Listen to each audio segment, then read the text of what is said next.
Arthur, primeiramente, seja bem-vindo ao Guarani Futebol Clube e eu queria que você contasse um pouco para a gente da sua trajetória no futebol. Primeiramente, eu comecei no São Caetano, na base do São Caetano, com 14 anos, no Sub-15, e aí de lá fiz um bom campeonato, subi para o Sub-17 de lá mesmo, fui fazendo bons campeonatos, subi para o Sub-20, joguei meu Sub-20 pelo São Caetano, consegui subir no profissional do São Caetano, joguei, fiz boas partidas, e de lá fui pro Fortaleza. Fiquei 2 anos no Fortaleza, depois acabou meu contrato lá, retornei para o São Caetano esse ano, onde fiz um campeonato paulista muito bom, jogos que eu fui muito importante para o time, e hoje, graças a Deus, estou no Guarani. E eu queria que você contasse também para a gente um pouco das suas características como goleiro, né? Se você é aquele goleiro que está jogando pelos pés, ou posicionamento, queria que você explicasse um pouco para a gente sobre isso. Cara, eu por ser um goleiro assim novo, né, no profissional, acho que a metodologia hoje para goleiro é muito esse jogo com os pés, né?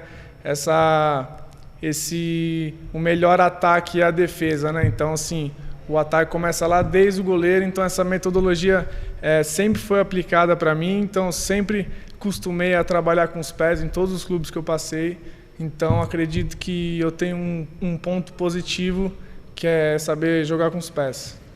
E agora falando pra gente da expectativa sua, né? Você chegou agora no Guarani, o Guarani venceu esses 2 primeiros jogos. Como que tá assim você vendo o Guarani nessa Série B? A expectativa acho que é a melhor possível. Eu cheguei assim, primeiro jogo a gente já conseguiu ganhar de 4-1 dentro de casa, depois 3-0 fora de casa. Acho que eu tô muito empolgado, assim, ansioso para poder ajudar o Guarani da melhor forma e tenho certeza que a gente vai brigar por esse acesso aí até pelo título. E agora contando um pouco, Arthur, de você, né? Você é um jogador jovem, está iniciando sua carreira agora, e no elenco do Guarani tem 2 goleiros experientes, né? Que é o Tony e o Pegorari, né? Também tem o Álvaro, né? Mas assim, falando mais dos experientes, o que você assim, procura absorver de experiência, conversar com eles para você também ter uma carreira como a deles, assim, sólida? Não, acho que para mim isso aí só tem a somar durante minha carreira, né?